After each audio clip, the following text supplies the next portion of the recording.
Piers Morgan invited a feminist writer on his show for International Women's Day to ask her what really defines a woman, but he'd only end up laughing at her in front of all the cameras and in the eyes of an entire country. Okay, why can't I identify as a black lesbian? Well, firstly, I mean, it was. Well, I'm serious. If I can identify as anything without any need to prove I'm actually what that is, why can't I, on International Women's Day, say I'm Piers Morgan, I'm a black lesbian? Piers Morgan had invited Angelica Mullen to discuss what defines a human being's gender, but no sooner had the conversation begun than the tension was felt. I mean, I don't know why you're obsessed with defining it. Like, what is a man? Like, why do we need these arbitrary... A man is a male, adult human. I mean, that's it. Right, okay. I don't know that we need these are just biological facts, but they're just facts. They're not arguable points, are they? But I think we have a right to self-identify. And you said as you what? want to... As what? If you'd like to be a woman, you can identify as a woman. I don't know why there is such an issue around We've literally just seen a male rapist use that scam to get himself put into a female prison where he could attack vulnerable women inside a female prison, when even his ex-wife said it was all a scam. Which is a terrible, very distressing, isolated incident, and I think it's easy to take that and say that means that no one can identify as a woman. Morgan couldn't accept the arguments made by the renowned writer, so he kept putting questions on the table related to gender identity. Is it limitless, this self-identity?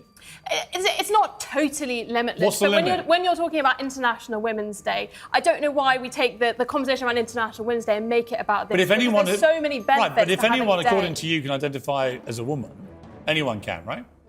I don't see a problem with just literally put their hand up and say I'm a woman. But it's not an easy thing to do, to go out into Actually, the world. It's very easy. Very easy. You might think it's easy to say, but to decide to do that, to say what this is is doing who it involved. However, what really got on Angelica's last nerve was when the whole movement started to be ridiculed. Why can't I identify as a black lesbian?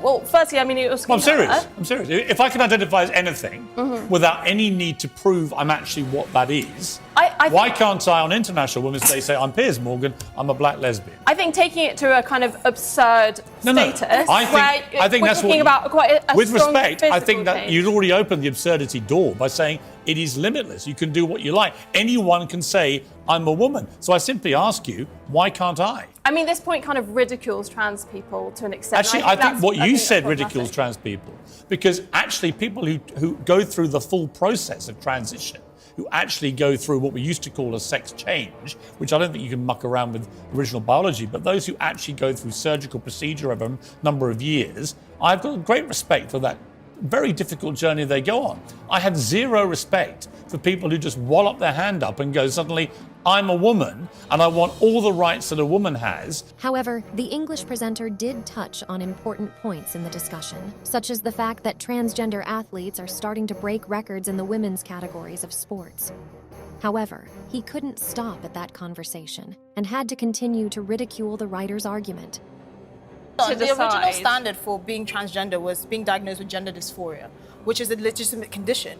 And now it's being, however way you feel. So if you feel on Tuesday you're a woman and on Thursday you're a pizza, that's perfectly valid. But to you, that's ridiculous. And I want to know why that is ridiculous. We should be talking about actual women on International Women's Day. That's not crazy. I mean, I agree. I think, but your idea of an actual woman... chromosomes, it's pretty Is an adult female. It's not difficult. The chromosomes are a pretty good indication. I don't think you have to be biologically female to identify Then as you a are woman. wrong, because then I can identify as a fox. Yeah. But again, it's a kind of absurd point. How many? Well, let me ask you this, Angelica. How many genders are there? 2. There are 2 genders. Oh. Wow. So you don't believe in transgenders at all? Well, I think there are... Whoa, hang on. Whoa. There are 2 genders? Well, it's taught in... Well, you say, well, you've literally just launched this huge defence of transgenderism. Now you've eradicated it. I think If there are 2 genders, you mean male and female, right? There's gender fluidity. I will... Fluid between what? Between what? Between different identities, and we can choose different identities. You see how difficult this is, though? But it is difficult, but I think making... But it's not difficult until you make it difficult. The truth is that this isn't the first time that Piers Morgan entered into this type of discussion, where for the most part, he is reproached for ridiculing the subject. And of course, every time he mentions it, he makes arguments that can be considered serious, but that after a few seconds become completely out of place.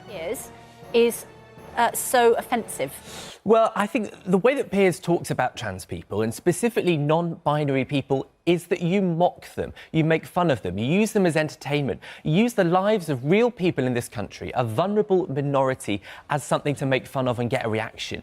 And I don't think that's the quality journalism When that has you he do done elsewhere. that? Well, Be for example, specific, be well, specific. when you claim that you're a two-spirit penguin. Yeah, but you know why I did that? Go on. Because you and I had this debate about the 100 genders. And Yeah. I made the point, if literally you can now identify in 100 different ways your gender, including two-spirit person and all this other stuff, then I'm entitled to identify as a two-spirit penguin. In other words, there are no limits. And what's interesting is you want me to respect all those 100 genders, however ludicrous some of them are, but you have zero respect for my right to identify myself in any way I see fit. So in other words, it's one rule for you.